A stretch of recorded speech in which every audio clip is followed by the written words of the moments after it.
కనుక కీర్తనలు 106 అధ్యాయంలో 13వ వచనంలో, అయినను వారు ఆయన కార్యములను వెంటనే మర్చిపోయి ఆయన ఆలోచన కొరకు కనిపెట్టుకొనకపోయి. చిన్న ప్రార్థన చేసుకుందాం. ప్రేమగల తండ్రి, వందనాలు. మరొకసారి మీ పాద సన్నిధిలో విడవక మమ్మల్ని జ్ఞాపకం చేసుకుని దయ చూపిస్తూ వచ్చావు, కరుణిస్తూ వచ్చావు. మరొక పునరుద్ధాన దినములో నీ సన్నిధిలో నీ వాక్యము చేత మమ్మల్ని దర్శించి మాట్లాడి బలపరచమని దయగల మీ హస్తాలకు అప్పగించుకుంటూ యేసు నామములో ప్రార్థించి అడిగి వేడుకొంచున్నాను తండ్రి, ఆమేన్. మరి దేవుడు 106వ కీర్తనలో 13వ వచనాన్ని చదువుకున్నాం.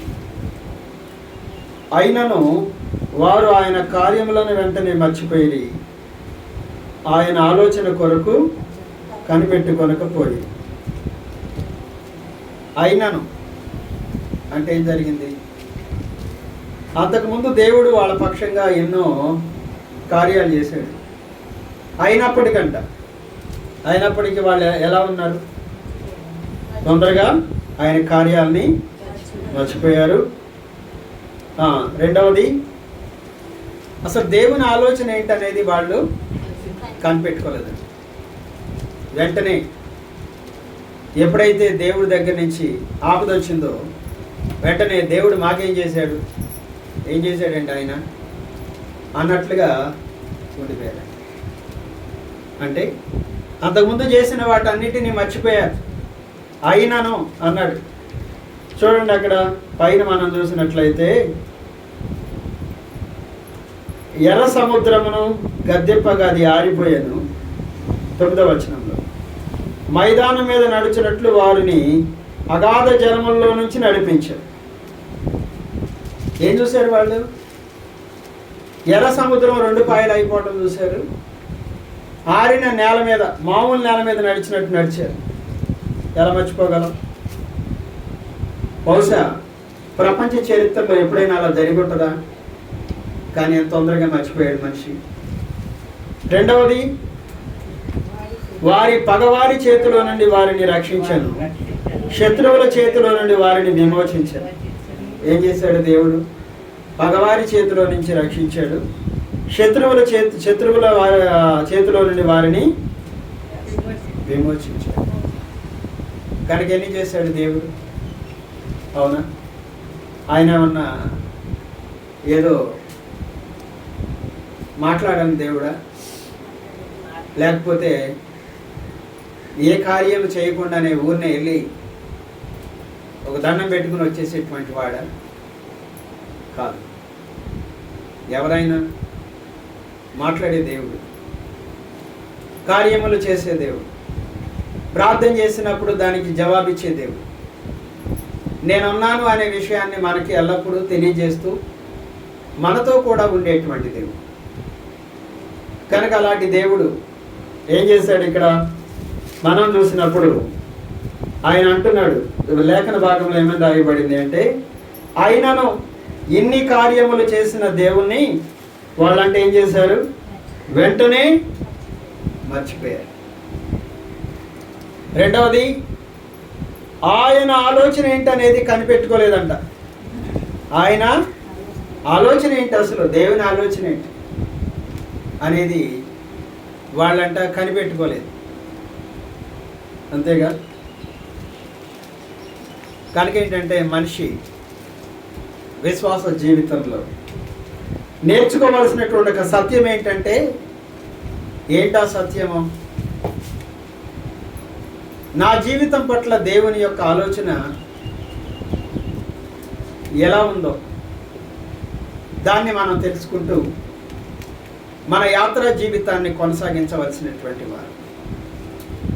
ఆయన ఆలోచన ఏమై ఉంటుంది? దేవుని ఆలోచన మన పక్షంగా. ఎప్పుడైనా దేవుడు మనకి హాని చేసే విధంగా ఆలోచిస్తాడా? ఎప్పుడు ఆలోచించడు. దేవుడు మనకి హాని చేసేవాడు కాదు ఆయన. చూడండి ఒకసారి ఇర్మియా గ్రంథం 29వ అధ్యాయం 11వ వచనం. ఇర్మియా గ్రంథము 29వ అధ్యాయం 11వ వచనం చదవండి.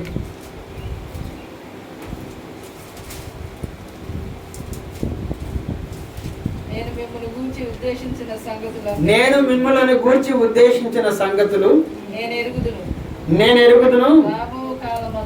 రాబో కాలమందు మీకు నిరీక్షణ కలుగునట్లుగా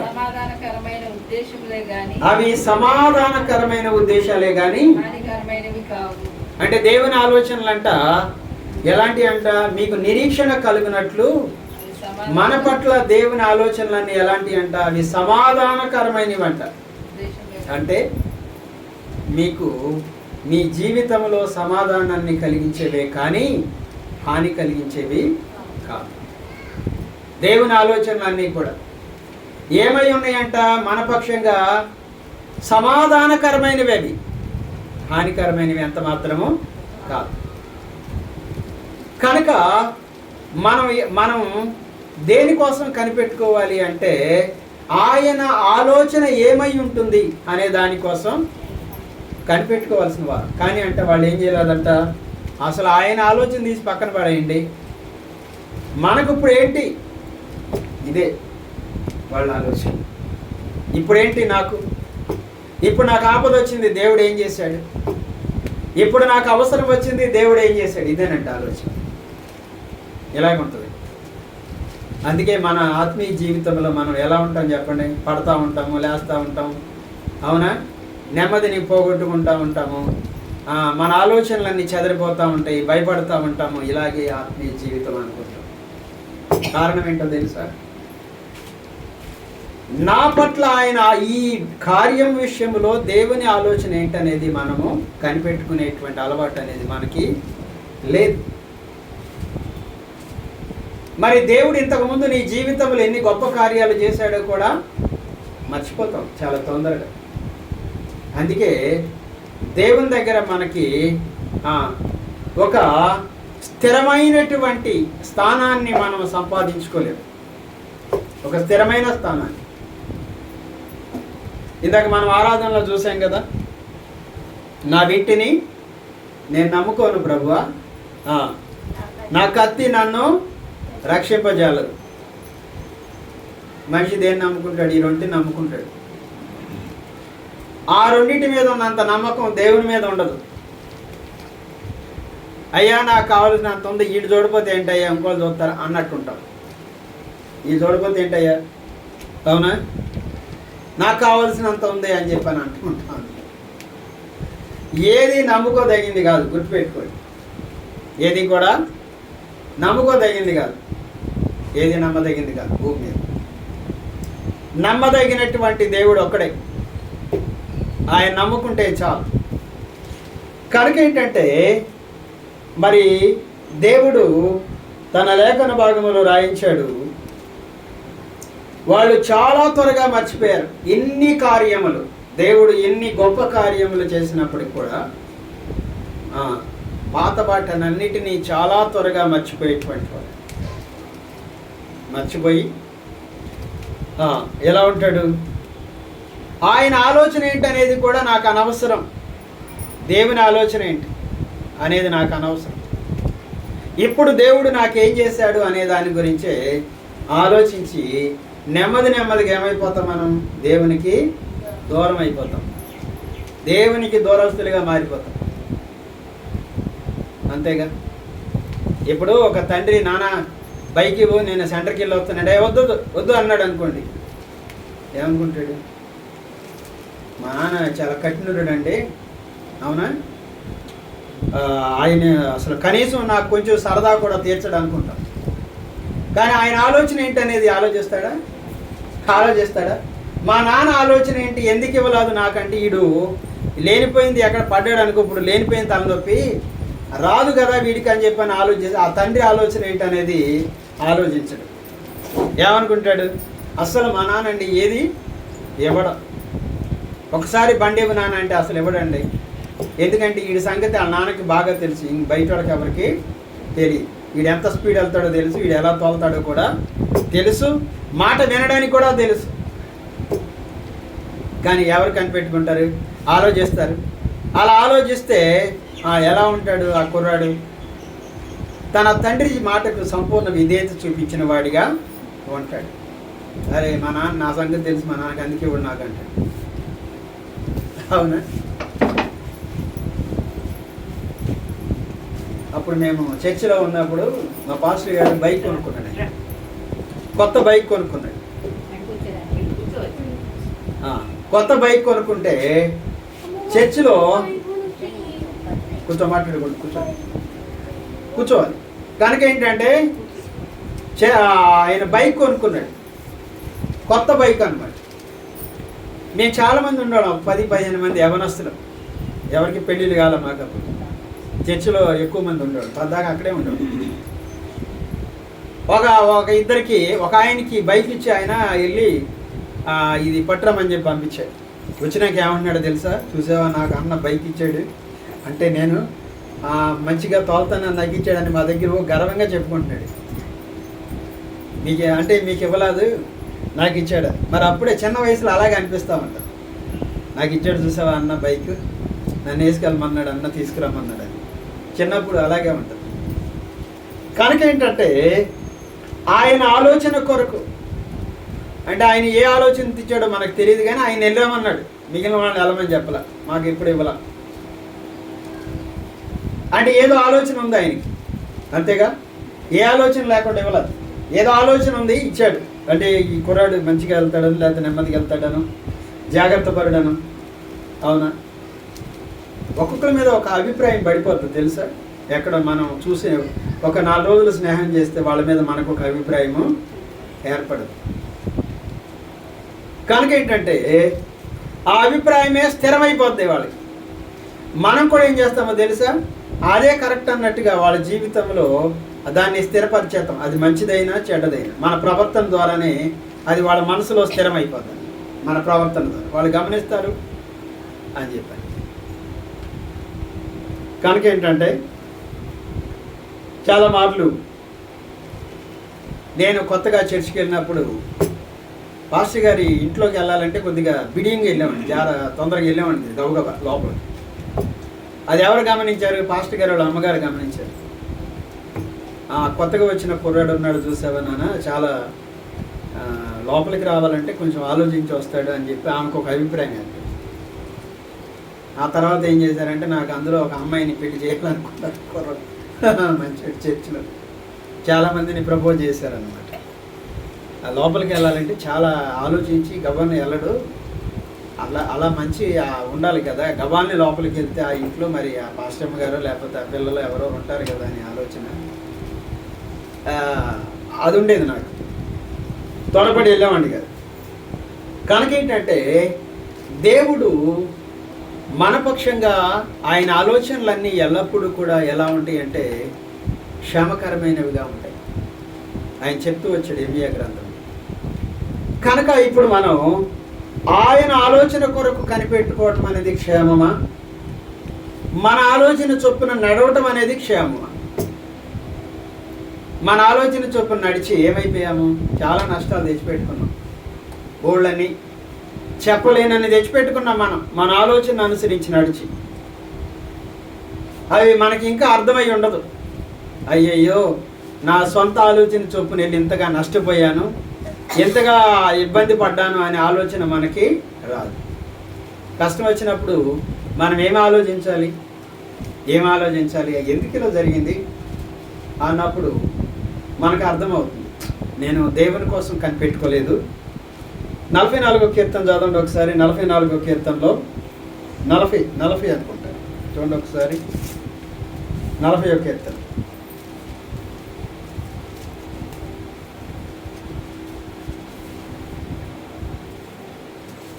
మొదటి వచనం. యెహోవా కొరకు నేను సహనముతో కనిపెట్టుకుంటే. అంటే దేవుని కోసం మనం ఆయన ఆలోచన ఏంటో కనిపెట్టుకోవాలంటే ఏముండాలి? మనకి సహనం ఉండాలి. ఏముండాలండి? అయ్యో నష్టపోతున్నాను, ఇంకేదో అయిపోతున్నాను అనుకుని మనం మన ఆలోచన చొప్పున వెళ్ళిపోతాం.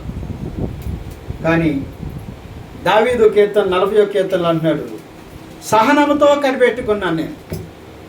సో అప్పుడంట దేవుడు ఏం చేశాడు? ఆయన నా చెవి యొగ్గి నా మొరను ఆలకించాడు. ఆ ఊబిలో పడిపోకుండా దేవుడు నన్ను కాపాడాడు. దొంగ ఊబిలో పడిపోకుండా దేవుడు ఏం చేశాడు? నన్ను కాపాడాడు. కనుక దేవుని కోసం కనిపెట్టుకునేటువంటి ఆలోచన ఎవరికి ఉందంటే దావీదు జీవితంలో ఉంది. అంతేగాని తన సొంత ఆలోచన ఏం చేయాలో అర్థం కాలేదు. కానీ ఆ తర్వాత అంటున్నాడు, ఏమన్నాడు చూడండి అక్కడ 40వ కీర్తనలో, జిగటగల దొంగ ఊబిలో నుండి నాశనకరమైన గుంటలో నుండి దేవుడు నన్ను తప్పించాడు. నాశనకరమైన గుంటలో నుండి, జిగటగల దొంగ ఊబిలో నుండి ఆయన నన్ను. మీకు అర్థమైందా? దొంగ ఊబి మనకు అర్థం కాదంట. అది మనకు అర్థం కాదు, మనం బాగానే ఉందనుకుంటాం. అది అంటున్నాడు ఆయన. అది ఊబి అనే సంగతి నాకు తెలియలేదయ్యా. చాలామంది అంటుంటారు, ఏమంటారు, అయ్యా చూస్తే చాలా బాగున్నారు కదా అనుకున్నాము, పిల్లనిచ్చామయ్యా, అయ్యో బాబు అంత పెద్ద అసలు ఆ ఇల్లే వాళ్ళు ఎంత ఘోరమైన వాళ్ళు అని చెప్పాను. ఎక్కడికి వెళ్ళిపోయాము? దొంగ ఊబి అన్నమాట. పైకి ఎలా కనపడదు, వెళ్ళటంలోనే ఎంత చక్కగా మాట్లాడతారు, ఎంత మర్యాదగా మాట్లాడతారు, ఎంత గౌరవం ఇస్తారో తెలుసా? ఎప్పటి వరకు? పెళ్ళయ్యేవారు. మనం అది చూసి ఆనందపడిపోతాం. ఇంకేముందండి, అసలు అంత మంచి వాళ్ళు లేరండి ఇంతమంది నాకు చెప్పి ఆ తర్వాత తిట్టుకున్న వాళ్ళు ఉంటారు. ఫస్ట్ ఏమంటారు తెలుసా? పై రూపాన్ని చూసేసి ఇంకా అసలు అంత గొప్ప వాళ్ళు ఎవరు కూడా లేరు అనుకుంటారు. ఎప్పుడు అలా అనుకోకూడదు. జాగ్రత్తగా కాలము గడుస్తున్న కొద్దీ వారి యొక్క నిజమైనటువంటి రూపం ఏంటనేది మనకి అర్థమవుతుంది. కానీ దానికి ముందే మనం ఏం చేస్తామో తెలుసు, ఒక నిర్ణయానికి వచ్చేస్తాం. దేవుని కోసం కనిపెట్టుకోము, దేవుని కోసము కనిపెట్టుకోము, దేవుని చేతికి అప్పగించం, దేవుని చేతికి అప్పగించం. మనమే వెళ్ళిపోతాం. ఏం చూసి వెళ్తాము? ధనాన్ని చూసో, లేకపోతే ఉద్యోగాన్ని చూసో, లేకపోతే ఇంకోటి ఏదో చూసో. అంతేగా మనుషులు ఏ చూస్తారు. పెద్ద బిల్డింగ్ ఉందండి, బాగా డబ్బులు ఉన్నాయంటండి, వాళ్ళ నాన్నగారు అది చేశారంటండి. ఇవన్నీ కాదు కదా చూడాల్సిందేంటి? నిజంగా వాళ్ళు దైవికమైన కుటుంబమేనా? నిజంగా వాళ్ళు దేవుని యందు విశ్వాసము కలిగినటువంటి వారేనా? సంఘములో వాళ్ళ గురించి ఏముంది? ఇది కదా ఆలోచించాల్సింది. అవునా? కనుక ఏంటంటే దేవుని దగ్గర మరి మనం కనిపెట్టుకోవాల్సిన వారు కనిపెట్టుకోవాలి. చాలా దినాలు నేను ప్రార్థన చేశాను, పెళ్లి చేసుకోవాలనుకున్నాను. నేనేమని ప్రార్థన చేశానంటే, ప్రభువా నేనైతే ఉద్యోగం ఉంది, అమ్మాయి బాగుంటుంది, రేపు పొద్దున ఉద్యోగం జీతం వస్తుంది అనుకుంటాను. అది కాదు ప్రభు. చాలామంది వచ్చారు ఉద్యోగస్తులు, ఉద్యోగం చేస్తున్న అమ్మాయి వాళ్ళ పేరెంట్స్ వచ్చి మా అమ్మాయిని ఇస్తామన్నప్పుడు నేను ఎవరికి మాట ఇవ్వలేదు. మా పేరెంట్స్తో కూడా చెప్పాను, లేదయ్యా మాకు బాగా ఆస్తుందని చెప్పంటే మా అమ్మగారు అనేది, అయ్యా అది ఇస్తారంటే ఇది ఇస్తుంటారు. నేనేం మాట్లాడేవాడిని కాదు. నేను వివాహం విషయంలో దేవునికి అప్పగించుకున్నాను. అంతే. దేవుడు ఎవరిని ఇస్తే ఆమెనే చేసుకుంటా ప్రభు, నువ్వు ఎవరిని ఇస్తే ఆమెనే చేసుకుంటాను. ఖచ్చితంగా ఒక స్ట్రాంగ్ నిర్ణయం తీసుకున్నాను, ఒక స్థిరమైన నిర్ణయం తీసుకున్నాను. కనుక ఎక్కడో పొలాలకి వెళ్ళి ప్రార్థన చేసేవాడిని. అక్కడ గోడవేరు కట్ట ఉంది, ఆ కట్ట మీదకి వెళ్ళి కూర్చొని బైబిల్ చదువుకుని ప్రార్థన చేసుకుని, ప్రభువా నీ చిత్తమే జరగాలి, నీ ఉద్దేశమే నెరవేర్చబడాలి ఈ విషయంలో. ఎందుకని చాలామందిని చూశారు నా టైంలో. చాలామందిని పెళ్లి చేసుకున్నాక ఎలా ఉన్నారో చూసినప్పుడు నాకు అనిపించింది, బాబు ఇలా మన సొంత ఆలోచనతో చేసుకోకూడదు, దేవునికి అప్పగిస్తే మాత్రం క్షేమకరంగా ఉంటుంది అని మరి ఛానల్ ప్రార్థన చేశాను. కనుక ఏంటంటే తర్వాత ఈ సంబంధం వచ్చింది, వీళ్ళది మధ్యలో అయిపోయింది. మధ్యలో మరి బ్రేక్ వచ్చింది. నేను ఎప్పుడు అడగలే, ఆమెనే చేసుకుంటా ప్రభు అంట. నేను వచ్చినాక ఏమని ప్రార్థన వీళ్ళు కారేసుకు వచ్చాడు మా ఇంటికి, వాళ్ళ నాన్నగారి వాళ్ళ మేనమామలందరూ. మళ్ళీ నేను ప్రార్థన చేశాను, ప్రభా ఆమె నీ చిత్తమో కాదు నాకు తెలియదు, మేము సంతోషంగా ఉండాలి అంటే నువ్వు అది నిజంగా నీ చిత్తం అయితే జరిగించు, లేకపోతే క్యాన్సిల్ చేయని ప్రార్థన చేశాను. ఎందుకో తెలుసు, వాళ్ళ ఇల్లు నాకు తెలుసు, పెళ్ళవక ముందు కూడా వాళ్ళ ఇల్లు తెలుసు నాకు. వాళ్ళ ఇంటికి కూడా వెళ్ళి అక్కడికి వెళ్ళి మా ఫ్రెండ్ వాళ్ళకి అద్దెకి కావాల్సి ఒక పోర్షన్ అద్దె కోసం వెళ్ళి లోపలికి వెళ్ళి కూడా చూశారు. వాళ్ళ ఇల్లు అని తెలిసింది ఇప్పుడు నాకు, ఆ ఇంట్లో అమ్మాయి అని తెలిసింది. ఓహో ఇంకొక ఆయన ఎదురుగా మా తెలిసిన ఆయన ఒక ఆయన ఉంటే అక్కడికి వెళ్తే తమ్ముడు అది వాళ్ళ పెద్ద అమ్మాయి గేట్లో నుంచి చూసేవా అన్నాడు. నాకు చూడాలి అక్కడ తల ఎత్తి కూడా చూడాలి. ఎందుకని వాళ్ళు మనకి ఎందుకు ఇస్తారన్నా, తల ఎత్తి కూడా చూడాలి. ఆయన చూడవు సార్ అన్నాడు, చూడాలి. కానీ ఇప్పుడు అదే ఆయన వాళ్ళ అమ్మాయి పెళ్ళికి వెళ్తే మొన్న ఎవరు ప్రపోజ్ చేశారు, ఆయనే చేశాడు. నేను చూడండి కూడా చూడాలి. కానీ చివరికి పెళ్ళయింది. ఆయనకు కూడా కబురు వెళ్ళింది. ఆ కార్డులో ఎవరుందంటే సుగున్ రావు అని ఉంటే ఆశ్చర్యపడ్డాడని చెప్పాడు. నేను చెప్పే కదా తమ్ముడు అప్పుడు అంటే మనకి ఎందుకు ఇస్తారన్నా అని చెప్పాను. అవన్నీ వదిలేసేయి, నేనేంటి దేవుడే, ఇంకా దేవుడు ఎవరిని అనుకుని ఇంకా మన ఆలోచనలు ఏమో ముందుకెళ్ళకూడదు. కనుక ఏంటంటే మొన్న వాళ్ళ అమ్మాయి పెళ్ళి తెలియదు అన్నీ గమనించలేదు ఆయన. ఇక్కడ పెళ్ళికి వస్తే ఆయనకి జబ్బు చేసింది, రిటైర్ అయిపోయాడు. వెళ్తుంటే నేను గమనించలేదు, గుర్తుపట్ల. ఒకప్పుడు ఆయన చాలా ఇబ్బందులు పడ్డాడు పెళ్ళి. నేను ఇద్దరం కలిసి ఉన్నా. ఆయన భార్యను వదిలేసి ఉన్నాడు బాబు, నాతో కలిసి ఉన్నాడు. అప్పుడు నేను ఆయన నాతో చెప్పాడు, తమ్ముడు పెళ్లి విషయంలో చాలా జాగ్రత్తగా ఉండు. ఎందుకంటే అప్పటికి ఆయన అలా ఆవిడికి ఆయనకి తేడాలు వచ్చేసి నాతో కలిసి ఉన్నాడు, గురువాళ్ళు రూమ్లో ఉన్నాడు. ఆయనే చెప్పేవాడు మరి.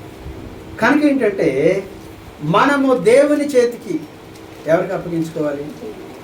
దేవుని చేతికి అప్పగించు. దేవుని ఆలోచన ఏంటనేది కనిపెట్టుకోవాలి. కనుక ఏంటంటే ఇక్కడ ఏమన్నాడు, ఆయన ఆలోచన కొరకు కనిపెట్టుకోలేకపోయి. ఏది క్షేమం మనకి?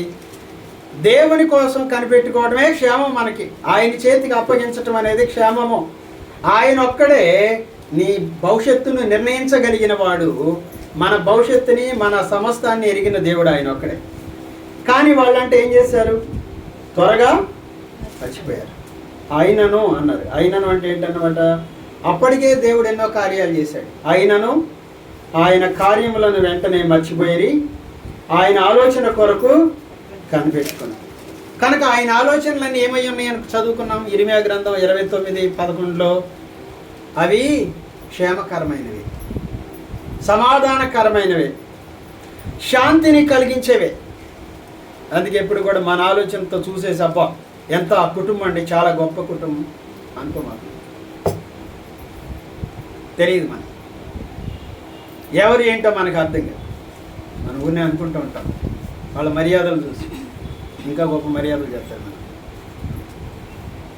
చెప్పాక పాచొక్క వేసుకెళ్ళి నేను నాతో వచ్చిన ఆయన అంటున్నాడు, తమ్ముడు ఏం నువ్వు ఆ పాచొక్క వేసుకుంటే ఎవరా అన్నా, ఎవరంటావా అన్నా. అదేంటి వాళ్ళేమో కొంచెం మరి ఆయన ఆఫీసర్ గారు అయినా వాళ్ళ అమ్మాయి వాళ్ళందరూ ఇదంటే నువ్వేంటయ్యా అంటే వాళ్ళ నాన్నగారు చాలా బాగా మెచ్చుకున్నాడు. వాళ్ళ నాన్నగారు కాసేపు మాట్లాడినాక కుర్రోడు చాలా మంచివాడు అని చెప్పాను. అండ్ నన్ను కొన్ని ప్రశ్నలు వేసాడు, చెప్పాను. అలా ఎందుకు చేశారంటే చెప్పాను. ఈయన అంటాడు దారేమిటి అంటాడు, ఆ చొక్క ఏంటి పాస్వర్డ్ తీసుకొచ్చావు, ఇంకోటి కావాలని వేసుకెళ్ళాను. నిజంగా చెప్తాను, కొత్త వేసుకోవాలి. రబ్బర్ చెప్పులు వేసుకెళ్ళారు కాళ్ళకి. చర్చికి వెళ్తే రమ్మన్నాడు ఆయన, కౌరు చేశారు. ఒకసారి చూద్దాం రమ్మన్నారు వాళ్ళ అమ్మ నాన్నగారు. ఇక్కడ చర్చికి వస్తే గుడివాడ నుంచి ఒకసారి తీసుకురమ్మంటే ఆ మధ్యవర్తి తీసుకెళ్ళాను. కావాలని రబ్బర్ చెప్పులు పాస్వర్డ్ తీసుకుని వెళ్ళాను. వాళ్ళకి పరీక్ష పెట్టాను. నిజం చెప్పాలి, నేను ఎవరు నమ్ముకున్నాను? దేవుడిని నమ్ముకున్నాను కనుక అవి ఏమి చూడలే పాపం వాళ్ళు. అప్పుడు మాత్రం నేను అనుకున్నాను, సో వీళ్ళు విశ్వాసం నిజంగా దేవుని యందు విశ్వాసం ఉంచిన వాళ్ళని నేను వాళ్ళకి పరీక్ష పెట్టాను. ఆ పరీక్ష వాళ్ళు వేస్ అయ్యారు. మా అత్తగారు మా మామగారు ఇద్దరు పాస్ అయ్యారు నా పరీక్షలో. అంటే అవి ఏం పట్టించుకోలేదండి. అప్పుడు అనుకున్నా వీళ్ళు కొంచెం ఆత్మీయులే అనుకున్నా. కనుక ఏంటంటే చాలా మార్లు మనం ప్రభువు కోసము కనిపెట్టుకునే విషయంలో ఎన్నోసార్లు మనం దేవునికి అప్పగించడానికి బదులుగా మనంతటా మనమే తీసుకున్న నిర్ణయాలతో ఎన్ని ఇబ్బందులు పడేటువంటి పరిస్థితులు వస్తాయంటే చెప్పలేను. కనుక ఏం చేశారు వీళ్ళు చూడండి 14వ వచనంలో, అరణ్యములో వారు బహుగా ఆశించిరి. ఏంటంటే ఆయన ఆలోచన కొరకు కనిపెట్టుకుంది ఎందుకు? అరణ్యములో వారు బహుగా ఆశించారు, ఎడారిలో దేవుణ్ణి శోధించారు. వారు కోరినది ఆయన వారికి ఇచ్చెను, ఆయనను వారి ప్రాణములకు ఆయన క్షీణత కలగలేదు. ఏమడిగారు? నువ్వు ఇచ్చేది కాదు ప్రభువా, మేము కావాలనేది మాకు ఇవ్వాలి అన్నారు. దేవుని కోసం కాదంటాడు. ఎవరు మాకు మాంసం కావాలంటే మాంసం ఇవ్వాలి, నువ్వు మాకు చేపలు కావాలంటే చేపలు ఇవ్వాలి తినటానికి అన్నట్లుగానే తప్ప దేవుని ఆలోచన ఏంటి? మా పక్షంగా ఈ అరణ్యములో, ఈ ఎడారిలో దేవుడు ఒక ఆలోచనతో తీసుకొస్తున్నాడు కదా అని ఎప్పుడు కూడా దేవుని ఆలోచనకి వీళ్ళు అసలు ఏమీ అవకాశమో ఇవ్వలేదు. అందుకంట వాళ్ళు కోరింది ఇచ్చాడంట, కానీ ఆ తర్వాత వాళ్ళలో క్షీణత వచ్చేసిందంట. తిన్నారు కానీ అది వెక్కసం అయిపోయిందంట. ఏమని రాశాడు అక్కడ? ఆయనను వారి ప్రాణములకు ఆయన ఏం చేశాడు? క్షీణత కలగింది. అది కోరింది ఇచ్చాడంట దేవుడు. శోధించారు ఆయన్ని, మాకు అదే కావాలి అన్నారు, మేము కోరుకున్నదే నువ్వు ఇవ్వాలి అని చెప్పి అన్నారు. అంటే ఏంటన్నమాట? ఎంతసేపు దేవుని ఆలోచన కాదయ్యా, మా ఆలోచనే దేవుడు నెరవేర్చాలి. ఇది కదా నేటి విశ్వాసుల యొక్క ఆలోచన ఏంటో తెలుసా? మా ఆలోచన చొప్పున దేవా నువ్వు జరిగించు అని వీళ్ళే నిర్ణయించుకుంటారు. మా ఆలోచన చొప్పున నువ్వు జరిగించు అని చెప్పని ఎంతసేపు అదే. ఏదైనా నష్టం వచ్చిందనుకో ఏం ఆలోచించాలి? ఎందుకు ఇలా జరిగిందని ఆలోచించాలి. మనం ఒకసారి నిర్గమాకాండం దగ్గరికి వెళ్దాం చూడండి. ఇలాగే బయలుదేరారు వీళ్ళు. నిర్గమాకాండం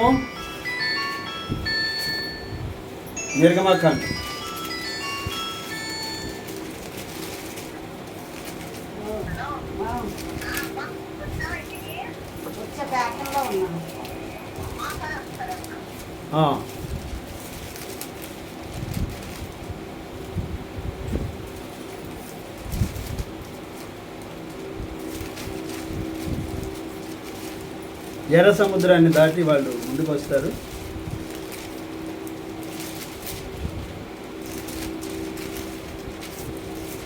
నిర్గమాకాండము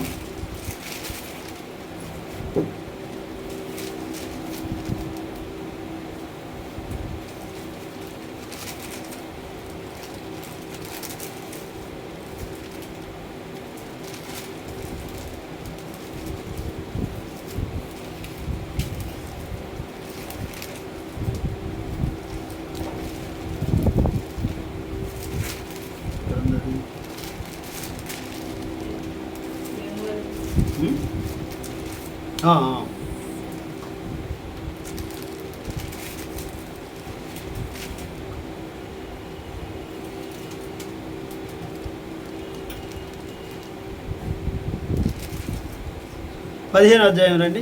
నిర్గమకాండము 15వ అధ్యాయం. 15వ అధ్యాయంలో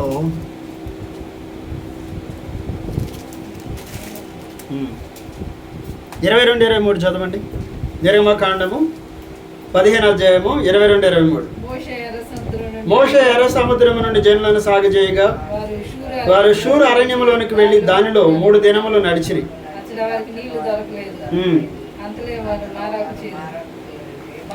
చాలా మారా నీళ్లు చాలండి, చాలు. చూడండి, అక్కడ వాళ్ళు 3 రోజులు ప్రయాణం చేశారంట. సముద్రంలో నుంచి దాటేసిన తర్వాత ఎన్ని రోజులు ప్రయాణం చేశారు? 3 రోజులు నడిచారు అరణ్యంలో. అచ్చట వాళ్ళకి ఏం దొరకలేదు, నీళ్లు దొరకలా. ఆ నీళ్లు దొరకలేదు అనుకునే సమయానికి ఎక్కడికి వచ్చారంట? మారా అనే ప్రదేశానికి వచ్చారంట. అక్కడ నీళ్లు ఉన్నాయి. అక్కడ ఏమున్నాయి? అమ్మయ్య నీళ్లు ఉన్నాయి ఎక్కడ అనుకున్న, తాగితే ఎలా ఉన్నాయి? ఇంకా కోపం వచ్చింది. అంతేగా మనకి, అంతేనా? నీళ్ళు లేవనుకుంటూ ముందుకు వచ్చారు, అప్పటికే వీళ్ళకి ఆయాస పడుతున్నారు, అవునా? అక్కడి నుంచి మారాకు వచ్చారు. అమ్మయ్య నీళ్ళు ఉన్నాయి ఎక్కడ? మారా దగ్గర వెళ్ళి నీళ్లు తాగుదాం అనుకునేసరికి ఎలా ఉన్నాయి అంటే అవి చేదుగా ఉన్నాయి, తాగలేకపోయింది. అందువలన దానికి మారా అని పేరు కలిగింది. ప్రజలు మేమేమి త్రాగుదామని మోషే మీద సనుగు కొనగా ఇంక మొదలైపోయింది వీళ్ళకి. ఏమైందన్నమాట? ఏం తాగుదామని తీసుకొచ్చావని మొదలెట్టారు. దేవుడు చేసిన కార్యాలన్నిటినీ మర్చిపోయారు. మరి ఎందుకు వచ్చింది మారా అనుభవం? ఎందుకు వచ్చింది వాళ్ళకి? ఇదేంటయ్యా, ఇక్కడ దాకా బాగానే వచ్చాము కానీ నీళ్ళు లేవనుకున్నాము, సరే ఇంకా ముందుకు వచ్చాము, ఓపికగా వచ్చాము, ఓపికతో నీళ్ళు లేకపోయినా పర్లేదులేని ముందుకు వస్తే నీళ్ళు ఉన్నాయి. మారా దగ్గరికి వచ్చినాక నీళ్ళు ఉన్నాయి. సరే అమ్మాయ్య నీళ్ళు ఉన్నాయి కదా అని చెప్పి నీళ్లు తాగదాం వెళ్తే ఎలా ఉన్నాయి? అవి చేదుగా. ఇంకా వీళ్ళకి ఏమొచ్చేసింది, మోషే దగ్గరికి వెళ్ళిపోయి ఇప్పుడు మమ్మల్ని ఏం చేయమంటావు, ఇక్కడికి ఎందుకు తీసుకొచ్చావని సనగటం మొదలెట్టారు. ఏం చేస్తారండి? సనగటం మొదలెట్టారు. కానీ ఏం చేయాలి వీళ్ళు? ఏం చేయాలి? ఎందుకు ఇలా అయింది? ఎర్ర సముద్రాన్ని 2 పాయలు చేసిన దేవుడు ఈ నీళ్ళని దేవుడు మంచినీళ్ళు ఇవ్వలేడా అని ఆలోచన వాళ్ళకు ఉందా అంటే లేదు. కనుక వాళ్ళు ఏం చేశారంటే సనగటం మొదలెట్టారు. అది అక్కడ నీళ్లలో అంతటా యెహోవా అంతటా అతడు మోషే దగ్గరికి వచ్చారు. మోషే ఏం చేశాడు? దేవునికి ప్రార్థన చేసినప్పుడు అంట దేవుడు అన్నాడు, అక్కడ ఒక మొక్క ఉంది, ఆ చెట్టును తీసుకెళ్ళి నాళ్ళు వేయమన్నాడు. ఇప్పుడు చెప్పండి, ఎక్కడితో వీళ్ళు సనగటం మానేశారా? మానలా. ఇప్పుడు చూసారు, ఎర్ర సముద్రాన్ని దాటి వచ్చినప్పుడే అమ్మా దేవుడు ఇంత గొప్పవాడు అనుకోవాలి. ఈ నీళ్ళేమందులంటే దేవుడు మనకి ఇస్తాడనే విశ్వాసం వాళ్ళలో ఏర్పడాలి, నమ్మకం ఏర్పడాలి. ఆ ఐగుప్తులో నుంచి మమ్మల్ని విడిపించిన దేవుడు ఎన్ని గొప్ప కార్యాలు చేశాడని వాళ్ళలో ఇంకా గొప్ప విశ్వాసం దేవుని మీద ఏర్పడాలి, నమ్మకం ఏర్పడాలి. అది పోయింది. ఎర్ర సముద్రం దగ్గరికి వచ్చినాక కొనుక్కున్నారు, సణుక్కున్నారు. అయినా దేవుడు ఎర్ర సముద్రాన్ని 2 పాయలు చేసి వెలుపలికి తీసుకొచ్చాడు. ఇప్పుడు మంచినీళ్ళ దగ్గరికి వచ్చేసరికి వీళ్ళు మళ్ళా సనగటం ప్రారంభించారు. ఏం లేదు వీళ్ళకి అసలు. అయినాను అంటే ఎన్ని కార్యములు చేసిన దేవుడు ఇన్ని చేసినప్పుడు కూడా వాళ్ళు వెంటనే ఏం చేశారంటే వాటిని మర్చిపోయారు. ఇందా చదువుకున్నాగా, ఆయన కార్యములను వెంటనే వాళ్ళు మర్చిపోయారు. ఆయన ఆలోచన కొరకు వాళ్ళు కనిపెట్టుకోవాలి. ఏమై ఉంటుంది? దేవుడు ఇస్తాడులే, దేవుడు తప్పకుండా మనల్ని చంపేస్తాడు, ఇక్కడికి అరణ్యంలో ఐగుప్తులో నుంచి తీసుకొని పాలు తేనెలు ప్రపంచ దేశానికి కదా దేవుడు మనం తీసుకొని వెళ్తుందనే ఆలోచనకు బదులుగా వీళ్ళు ఏం చేశారు? కనిపెట్టుకోవాలి. ఆయన ఆలోచన కొరకు కనిపెట్టుకోవడానికి బదులుగా ఏం చేశారంటే లోపల సనుక్కోవటం మొదలెట్టారు, సనగటం, తిట్టుకోవటం మొదలెట్టారు, మోషేని తిడటం మొదలెట్టారు, దేవుని మీద సనుక్కోవటం ప్రారంభించారు. కనుక ఏంటంటే వాళ్ళందరూ కూడా చివరికి కానాను దేశంలోనికి చేరుకోల బయలుదేరి వచ్చిన వాళ్ళు ఎవరు అంటే దేవుని ఆలోచన ఏంటి? ఆయన ఏం ఆలోచిస్తున్నాడు? ఇప్పుడు మనకి ఏదైనా ఇబ్బంది వచ్చింది అనుకోండి, ఏమనుకుంటాం తెలుసా? ఏమనయ్యా దేవుడు అసలు పట్టించుకోవట్లేదు అనుకుంటాం. కానీ ఎందుకు వచ్చింది ఇది?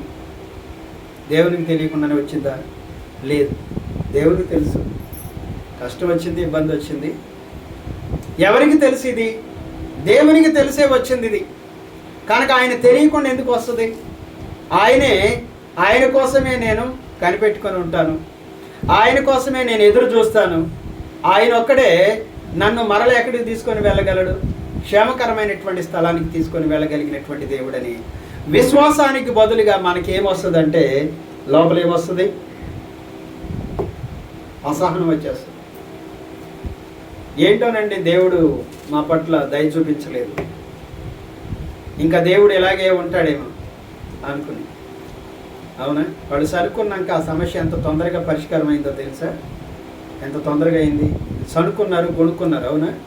ఆయన కొనుక్కుని మోషే దగ్గరికి వచ్చి సనిగినాక మోషే ప్రార్థన చేస్తే ఆ మొక్క తీసి దాంట్లో పడేయి అన్నాడు, అందులో ఏంటి అన్నాడు. ఆ నీళ్ళు ఎలా మారిపోయినాయి? మరి ఇప్పుడు చెప్పండి, దేవుడు ఆయన ఆలోచన కోసం కనిపెట్టుకున్నారా? అంటే ఎంత శక్తిమంతుడు ఆయన! మాట చేత ఎర్ర సముద్రాన్ని 2 పాయలుగా చేసిన దేవుడు, ఐగుప్తులో ఉన్నటువంటి ఆ బానిసత్వం నుంచి విడిపించడానికి ఎన్నో గొప్ప కార్యములు చేసినటువంటి దేవుడు వీటన్నిటినీ చాలా త్వరగా మర్చిపోయారు. ఇన్ని చేసిన దేవుణ్ణి చాలా త్వరగా మర్చిపోయి వారిలోనికి అవిశ్వాసం వచ్చేసి చివరికి వాళ్ళు సనుక్కుని గొనుక్కునేటువంటి వాళ్ళకి అయిపోయారు. అసలు దేని గురించి వీళ్ళు కొనుక్కుంటున్నారు? దేని గురించి చెప్పండి. ఒకసారి మనం 1 కొరింథీ పత్రిక 10వ అధ్యాయంలోకి వెళ్దాం. చూడండి, 1 కొరింథీ పత్రిక 10వ అధ్యాయం దగ్గరికి వెళ్తారు ఒకసారి. 1 కొరింథీ 10.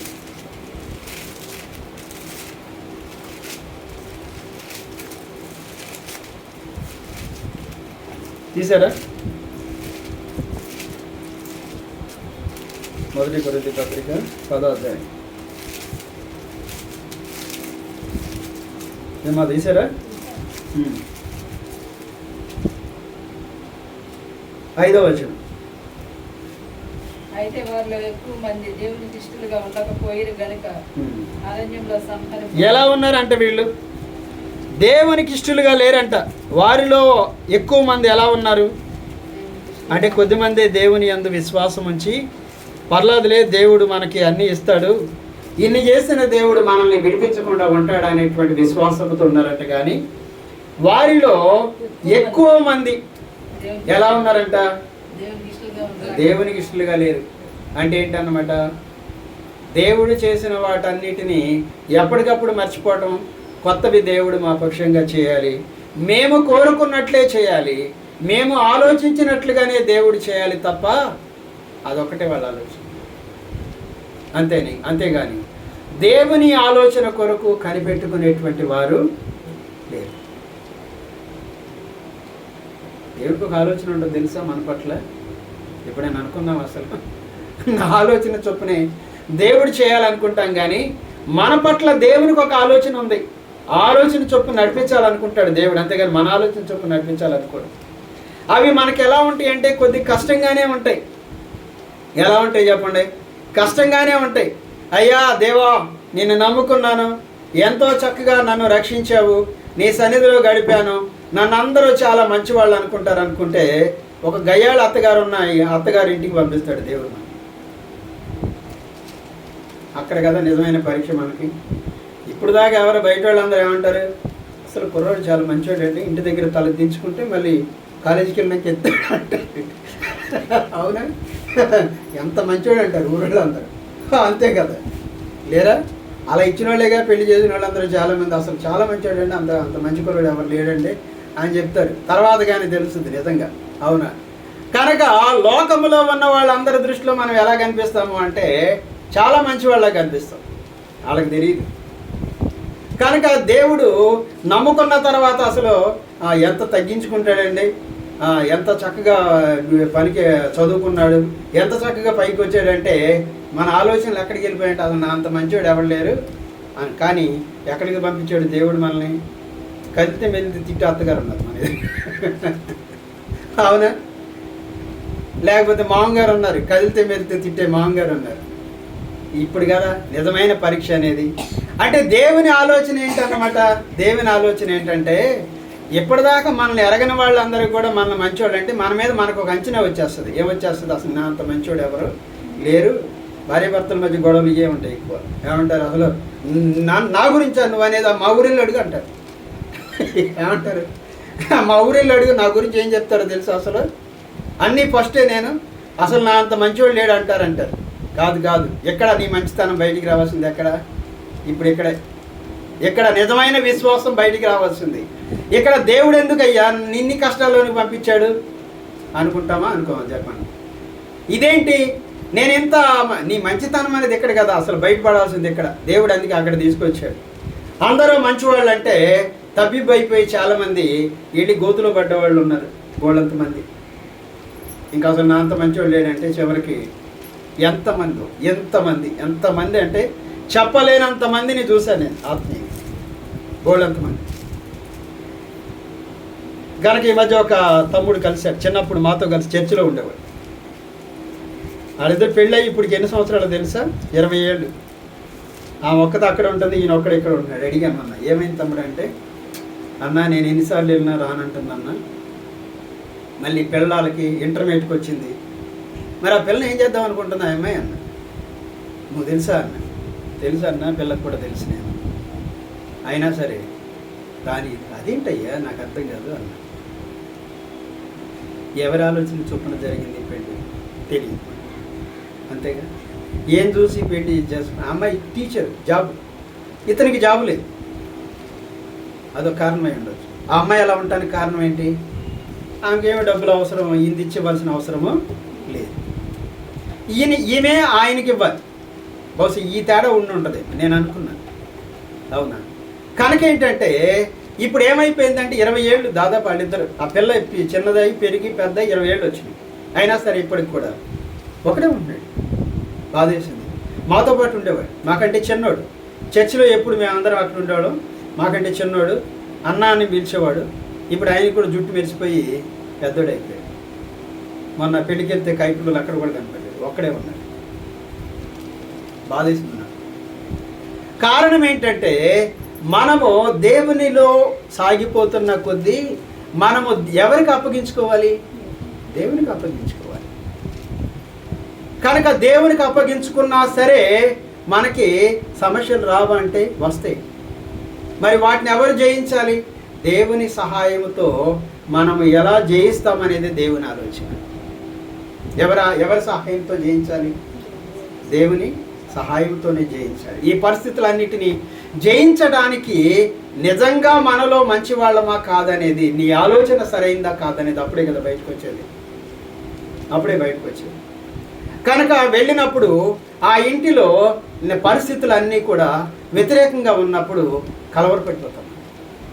అయ్యో దేవునికి ఎంతో ప్రార్థన చేశాను, దేవుడు ఏంటి నన్ను ఇలా చేశాడు. కాదు, ఆయన ఆలోచన వేరు, నా ఆలోచన వేరు.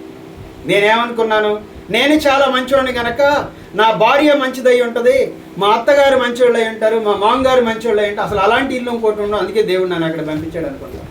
ఇదే కదా మన ఆలోచన. మారా దగ్గరికి వచ్చినాక వీళ్ళందరూ ఏమనుకున్నారు అంటే, దాహం అవుతుంది అయినా ఓర్చుకున్నాము, మారా దగ్గరికి వచ్చాము, నీళ్ళు ఉన్నాయి, అమ్మయ్య నీళ్ళు ఉన్నాయి అనుకున్నాము, ఇప్పటికే విసిగిపోయాము, తీరా ఇలా నీళ్లు తాగితే ఎలా ఉన్నాయి. ఇప్పుడు కానీ వాళ్ళు సణుగుడు వచ్చేసి తిట్టుకోవటం వచ్చేసి మోషే దగ్గరికి వచ్చారు. కనుక ఏంటంటే దేవుని ఆలోచన ఏంటి? ఎందుకు తీసుకొచ్చాడు దేవుడు ఇక్కడ? చేదుగా ఉండటం ఏంటి నీళ్ళు? అవునా?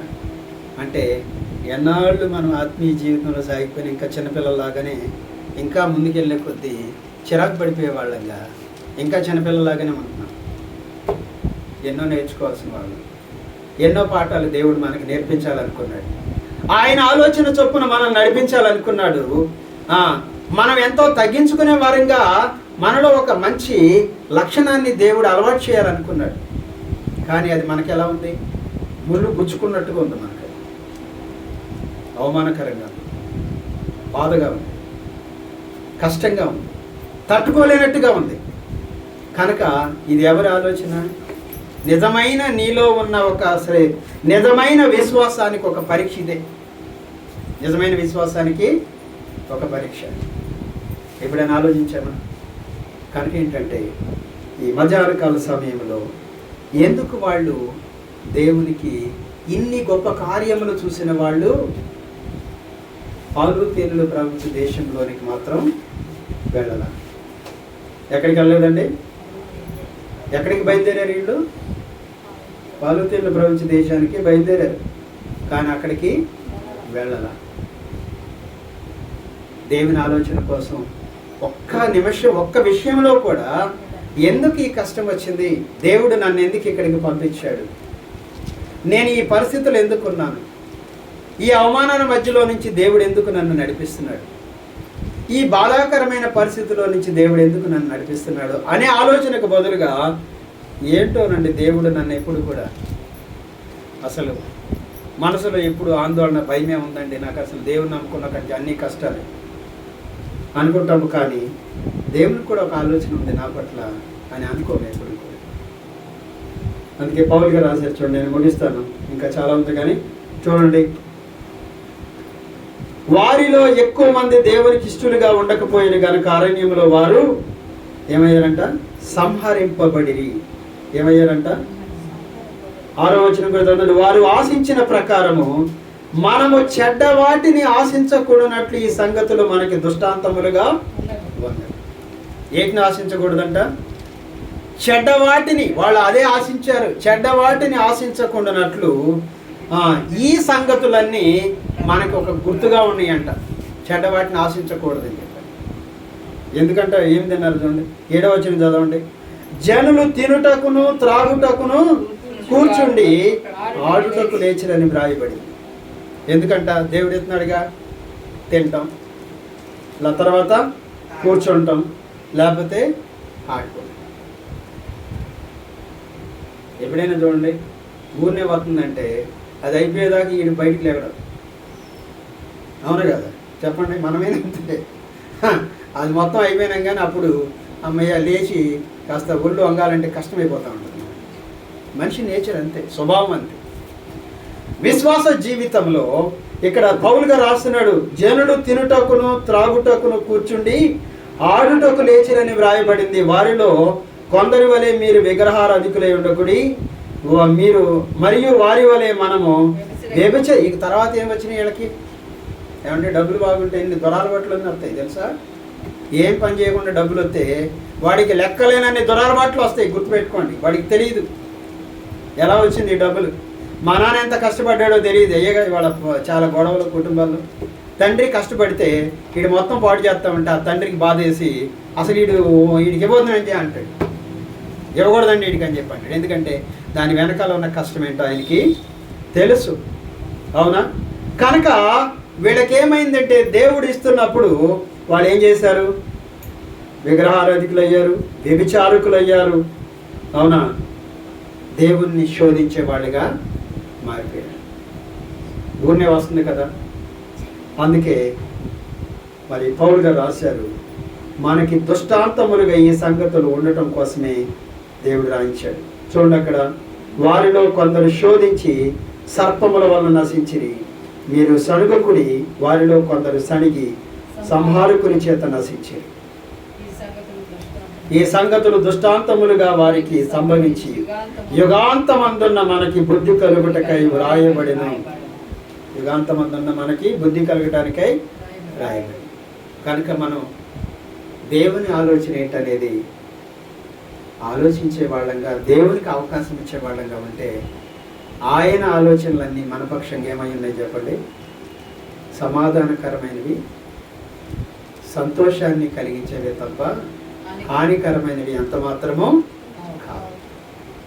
కనుక బాధ కలిగిన, అనారోగ్యం వచ్చిన, ఇబ్బంది వచ్చిన, నువ్వు నమ్ముకున్నావుగా దేవుడు అన్నా, నువ్వు నమ్ముకున్న దేవుడు ఏం చేసాడు నీకు అన్నా సరే పర్లా నేను లేస్తా అని చెప్పగలిగినంత విశ్వాసం అనుకుండా, నా శత్రువు అతిశయపడకమంటాడు కీర్తనకారు.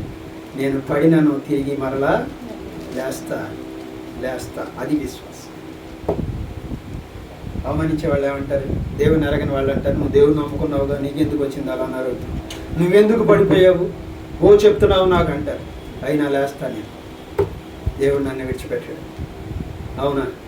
అంటే నా శత్రువులకు అవమానం కలగజేసేవాడివి నువ్వే వారికి. అంతేగా, నిందించిన వారి నిందల్ని నా మీద పడకుండా కాపాడేటువంటి దేవుడు ఆయన. కనుక అట్టి విశ్వాసం మనకుందా?